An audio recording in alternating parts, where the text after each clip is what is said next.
Photo ತೆಗೆದುಕೊಳ್ಳೋಣವೆಂದು ಸೇತುವೆ ಬಳಿ ಕರೆದೊಯ್ದು ಪತಿಯನ್ನ ನದಿಗೆ ತಳ್ಳಿದ ಪತ್ನಿ.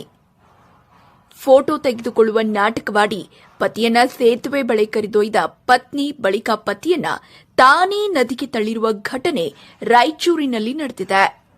ರಾಯಚೂರು ಜಿಲ್ಲೆಯ ಗುರ್ಜಾಪುರ ಬ್ರಿಡ್ಜ್ ಕಮ್ ಬ್ಯಾರೇಜ್ ಬಳಿ ಈ ಘಟನೆ ನಡೆದಿದೆ.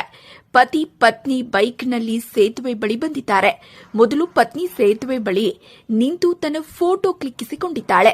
ಬಳಿಕ ಪತಿ ಬಳಿ ಇಬ್ಬರು ಸೇರಿ ಫೋಟೋ ತೆಗೆದುಕೊಳ್ಳೋಣ ಎಂದು ಕರೆದೊಯ್ದು ಫೋಟೋ ತೆಗೆದುಕೊಳ್ಳುವ ನಾಟಕವಾಡಿದ್ದಾಳೆ. ಪತಿಯನ್ನ ಸೇತುವೆ ತುದಿಯಲ್ಲಿ ನಿಲ್ಲಿಸಿ ಫೋಟೋ ತೆಗೆಯುವ ಡ್ರಾಮಾ ಮಾಡಿ ಏಕಾಏಕಿ ನದಿಗೆ ತಳ್ಳಿದ್ದಾಳೆ. ಕೃಷ್ಣಾ ನದಿಗೆ ಬಿದ್ದ ವ್ಯಕ್ತಿ ನೀರಿನ ಹರಿವಲ್ಲಿ ಕೆಲ ದೂರ ಕೊಚ್ಚಿ ಹೋಗಿದ್ದಾನೆ. ಆತನಿಗೆ ಈಜು ಬರುತ್ತಿದ್ದರಿಂದ ನದಿಯಲ್ಲಿ ಈಜಿ ನದಿ ಮಧ್ಯೆ ಇರುವ ಬಂಡೆ ಏರಿ ಕುಳಿತು ತನ್ನನ್ನು ರಕ್ಷಿಸುವಂತೆ ಮೊರೆ ಇಟ್ಟಿದ್ದಾನೆ. ವ್ಯಕ್ತಿ ಕಿರುಚಾಟ ಕೇಳಿ ಸ್ಥಳಕ್ಕಾಗಮಿಸಿದ ಸ್ಥಳೀಯರು ಹಗ್ಗ ಕಟ್ಟಿ ಆತನನ್ನ ರಕ್ಷಿಸಿದ್ದಾರೆ. ಪತ್ನಿಯೇ ತನ್ನನ್ನು ನದಿಗೆ ತಳ್ಳಿದ್ದಾಳೆ ಎಂದು ವ್ಯಕ್ತಿ ಆರೋಪಿಸಿದ್ದಾರೆ. ಆದರೆ ಪತಿ ಸುಳ್ಳು ಹೇಳುತ್ತಿದ್ದು ಆತನೇ ಕಾಲು ಜಾರಿ ನದಿಗೆ ಬಿದ್ದಿದ್ದಾನೆ ಎಂದು ಪತ್ನಿ ವಾದಿಸಿದ್ದಾಳೆ. ಸದ್ಯ ನದಿಗೆ ಬಿದ್ದ ವ್ಯಕ್ತಿ ಬಚಾವಾಗಿದ್ದಾರೆ.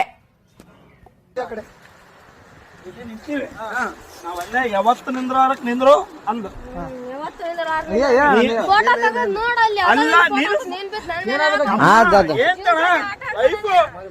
ನಾನು ಹೊಸ್ತಾಗಿ ಒಂದು ಸೆಲ್ಫಿ ಇಡಂದ್ರೆ ಒಲ್ಲೆ ಅಂದು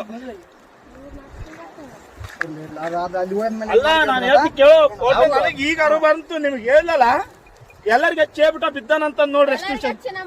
ಹಲೋ ಅಣ್ಣ ಏನು ದಬ್ಬಿ ಕೊಲ್ಲಕ್ ಮಾಡ ಅಷ್ಟೇ ಏನಾಗಿಲ್ಲ.